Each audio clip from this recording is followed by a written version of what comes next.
नमस्कार दोस्तों, कैसे हैं आप लोग। आशा करते हैं कि आप लोग अच्छे होंगे एवं अपना पढ़ाई कर रहे होंगे।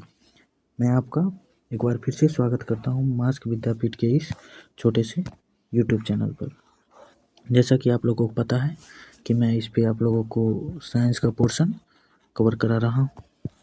हम लोगों ने अभी तक जो है गति के तीसरे नियम तक जो है यानी कि न्यूटन की गति के तीसरे नियम तक पढ़ लिया है। तो आज हम जो गति के नियम में ही जो थोड़ा बचा हुआ पोर्शन है उसको कवर करेंगे एवं उसके बाद हम नेक्स्ट क्लास से जो है वो नया चैप्टर शुरू करेंगे जो कि होगा कार्य ऊर्जा एवं शक्ति। तो चलिए हम शुरू करते हैं। शुरू करने से पहले मैं आप लोगों को बता दूं, जो अगर आप लोग चैनल पे नए हैं तो मैं इससे पहले 3 लेक्चर करा चुका हूँ, जिसमें मैंने मात्रक एवं बीमा एवं उसका प्रैक्टिस क्लास, उसके बाद मैंने अभी ये उसके बाद गति एवं वेग एवं न्यूटन के गति के नियम जो है वो कवर करा दिया है। तो आप लोग पीछे से लेक्चर को है जो देख सकते हैं और उसके बाद आप अगर आपको अच्छा लगा तो आप चैनल को सब्सक्राइब भी कर सकते हैं। तो चलिए आगे बढ़ते हैं। आज जो हम पढ़ेंगे, आज हम मुख्यतः 3-4 चीज़ पढ़ेंगे। उसमें पहला है जो बल के प्रकार क्या हैं। बल के प्रकार के बाद हम पढ़ेंगे घर्षण क्या है। घर्षण के बाद हम पढ़ेंगे जो घर्षण के प्रकार कितने होते हैं। उसके बाद घर्षण के प्रकार के बाद हम पढ़ेंगे घर्षण से हमें क्या लाभ या क्या हानि होती है। तो इतना चीज़ हम पोर्शन अगर कवर कर लेते हैं तो इससे हमारा जो चैप्टर था न्यूटन के गति के नियम वो कवर हो जाएगा एवं हम अगले क्लास से जो है वो वर्क, एनर्जी एवं पावर का क्लास शुरू करेंगे। चलिए आज हम इसको कवर कर ही लेते हैं। तो सबसे पहले हैं बल के प्रकार। बल मुख्य रूप से 2 प्रकार के होते हैं। पहला है संतुलित बल और दूसरा है असंतुलित बल। संतुलित बल वह बल है जो बराबर तथा विपरीत दिशा में होता है तथा इस बल से गति में परिवर्तन नहीं होता, लेकिन अधिक होने पर अवस्था में परिवर्तन हो जाती है। तो चलिए देख लेते हैं जो है क्या। मान लीजिए ये कोई वस्तु है, इधर से कोई बल लगा रहा है जो कि 5 न्यूटन का है, इधर से भी कोई बल लगा रहा है वो भी 5 न्यूटन का है, इधर से भी कोई बल लगा रहा है वो भी 5 न्यूटन का है और इधर से भी कोई बल लगा रहा है जो कि 5 न्यूटन का है। तो जैसा कि पता है जो आप इधर से 5 न्यूटन का बल लगाएं, इधर भी 5 से 5 न्यूटन का बल लगाएं, तो इस दोनों सरफेस पर जो बल लगेगा वो संतुलित हो जाएगा।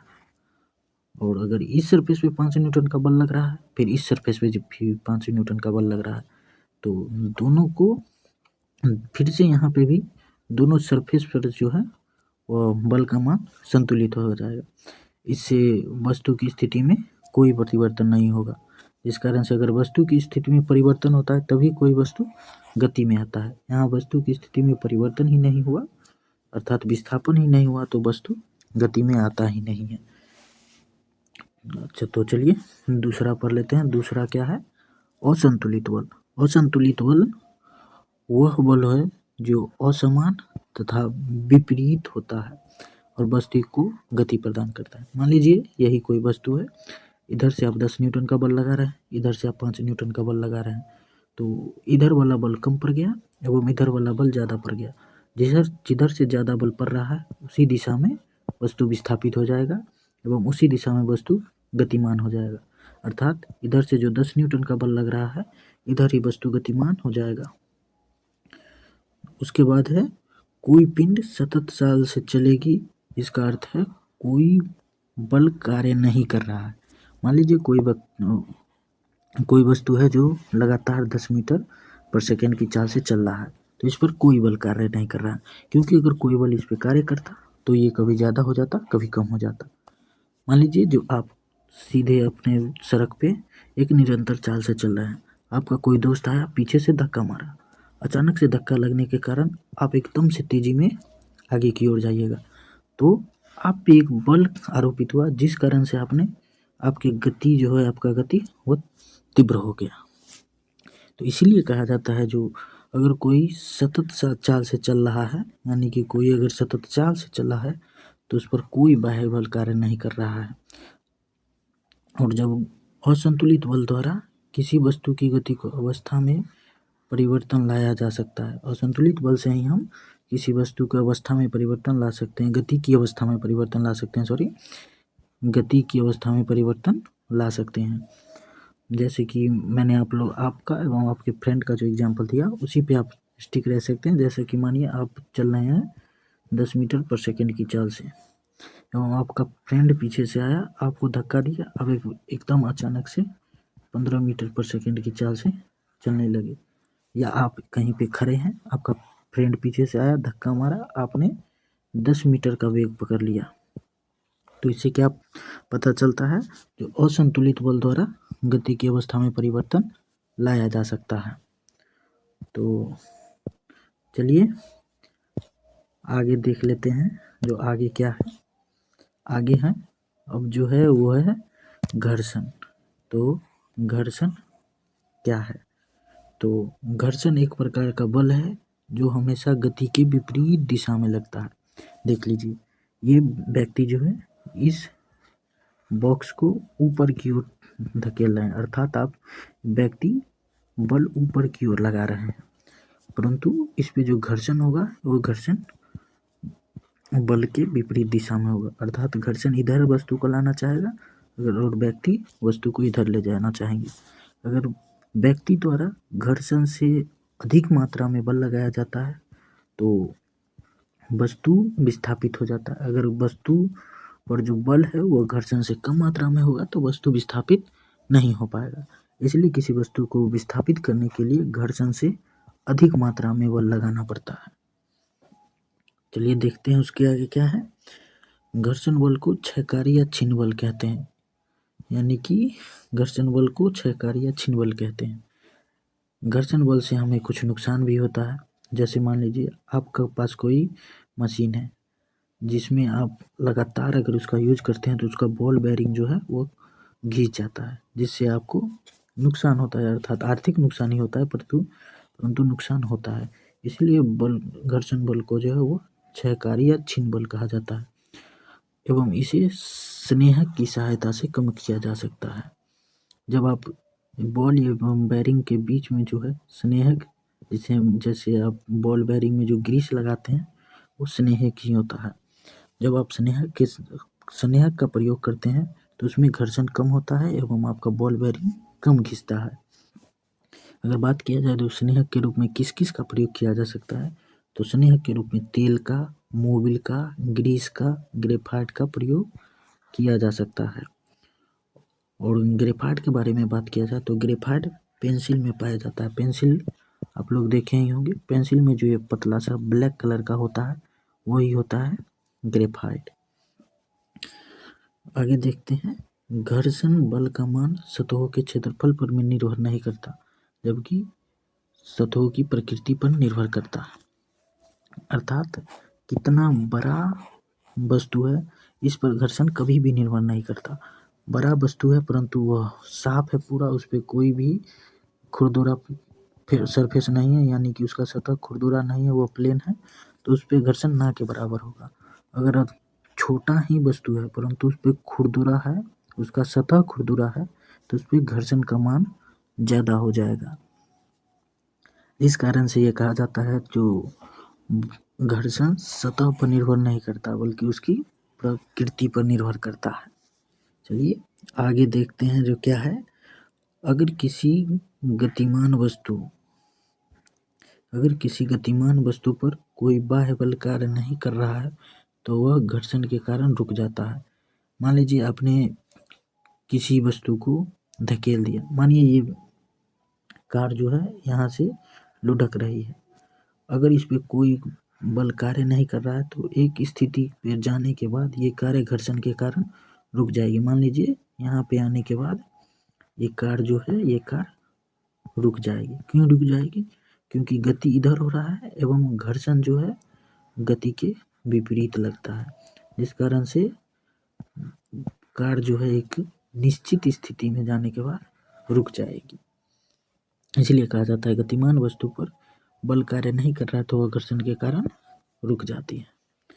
चलिए आगे देखते हैं घर्षण के प्रकार कितने होते हैं। घर्षण मुख्यतः 4 प्रकार के होते हैं: स्थैतिक घर्षण, सीमांत घर्षण, गतिज या सर्पी घर्षण और लोटनिक घर्षण। अगर स्थैतिक घर्षण की बात किया जाए तो जब वस्तु स्थिर अवस्था में होता है तब उस पर जो घर्षण बल कार्य करता है उसको हम स्थितिज घर्षण कहते हैं। मान लीजिए कि कोई टेबल है, टेबल पे आपने कोई पुस्तक रख दिया, इस समय जो इस पे जो घर्षण बल कार्य कर रहा है इसी को स्थैतिक घर्षण कहते हैं। अगर सीमांत घर्षण की बात किया जाए तो आप किसी भी चीज़ को, मान लीजिए एक बॉक्स है जो जमीन पे रखा हुआ है, आप इसको खींच के ले जा रहे हैं, खींचते समय जो इस पे जो घर्षण काम करेगा उसको हम सीमांत घर्षण कहते हैं। और गतिज या स्पर्शी घर्षण क्या होता है? गतिज या स्पर्शी घर्षण वैसा घर्षण होता है जब अब ढलान है, ढलान पे से कोई वस्तु अगर आ रहा है, यानी कि ढलान से नीचे कोई वस्तु उतर रहा है, उस समय जो उस पर घर्षण कार्य करता है उसको हम गतिज या सर्पी घर्षण कहते हैं। और लोटनिक घर्षण क्या है? जब कोई वस्तु लुढ़क रहा है, मान लीजिए कोई बेलन है, ये गोल बेलन है, अगर ये लुढ़क रहा है और उस समय जो इस पे जो घर्षण बल कार्य करेगा उसको लोटनिक घर्षण कहते हैं।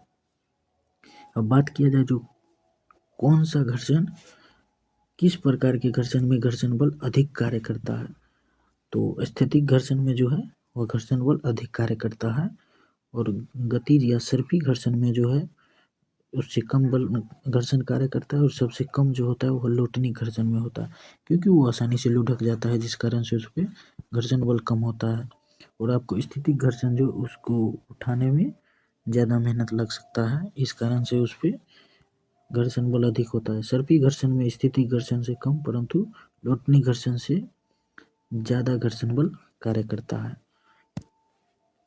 तो आगे देखते हैं क्या लिखा हुआ है। आगे है बॉल या बेरिंग गतिज घर्षण को लोटनिक घर्षण में बदल देता है। जैसे कि मैंने आप लोगों को बताया जो बॉल बेरिंग होता है वो घर्षण के कारण ही घिस जाते हैं। तो बॉल बेरिंग जो काम करता है वो मशीन के कल पुर्जों में जो गतिज घर्षण होता है उसको लोटनिक घर्षण में बदल देता है, जिससे इसमें घर्षण कम हो जाता है एवं कल पुर्जा जो है वो कम घिसता है। आगे है रोलर को खींचने की अपेक्षा लुढ़काना आसान होता है। मान लीजिए कोई रोलर है, रोलर तो ऐसा होगा, इसको आप अगर खींच के ले जाते हैं तो इसमें आपको घर्षण बल ज़्यादा दिखाई देगा। अगर आप इसको ऐसे लुढ़का के ले जाते हैं तो इस समय आपको घर्षण बल कम दिखाई देगा, क्योंकि गतिज घर्षण की तुलना में लोटनिक घर्षण का मान कम होता है, इसलिए इसको लुढ़काना आसान होता है न कि खींचना।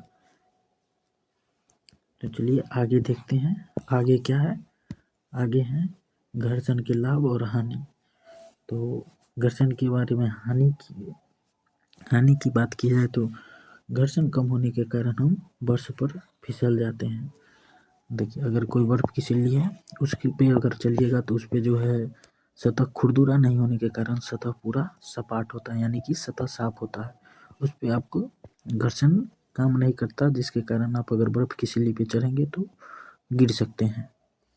दूसरा है घर्षण अधिक होने के कारण हम बालू या पानी में नहीं चल सकते। आपको पता होना चाहिए जो पानी जैसे बालू है, बालू में जब आप पैर देते हैं तो आपका पैर अंदर की ओर धंस जाता है, अंदर की ओर धंसने से जो है घर्षण बल अधिक कार्य करने लगता है, जिसके कारण आपको चलने में कठिनाई का सामना करना पड़ सकता है। इसी तरह पानी में भी सेम इसी प्रकार होता है।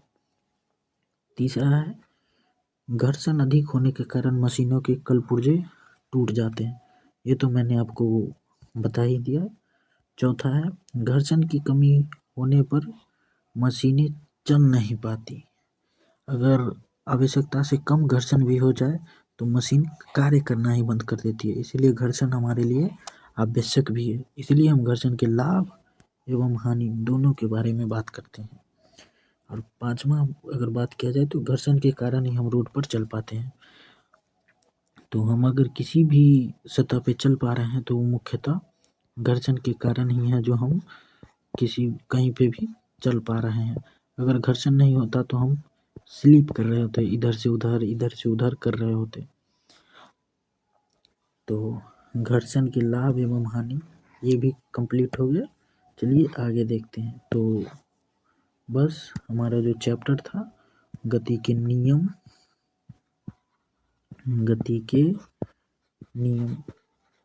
ये भी कंप्लीट हो चुका है। इससे पहले हम गति एवं वेग इसको भी पढ़ा चुके हैं। मात्रक एवं बीमा उसको भी कवर करा चुके हैं एवं इसका MCQ भी कवर करा चुके हैं। MCQ जो है हम NTPC का MCQ करा रहे हैं जो कि 2025 में पूछा गया था। तो अब हम ये दोनों का MCQ नेक्स्ट लेक्चर में कर लेंगे। तो इससे आपके जो क्वेश्चन बनना होगा, आशा करते हैं जो आपका क्वेश्चन सारा बन जाएगा। तो अगर आप लोगों को वीडियो अच्छा लगा तो चैनल को सब्सक्राइब करें, वीडियो को लाइक करें एवं अपने दोस्तों में शेयर करें। और वीडियो में क्या कमी है आप हमें कमेंट में ज़रूर बता सकते हैं। हम आपके कमेंट के अनुसार अपने कमी को दूर करने की कोशिश ज़रूर करेंगे। तो धन्यवाद, मिलते हैं हम आपसे अगले लेक्चर में।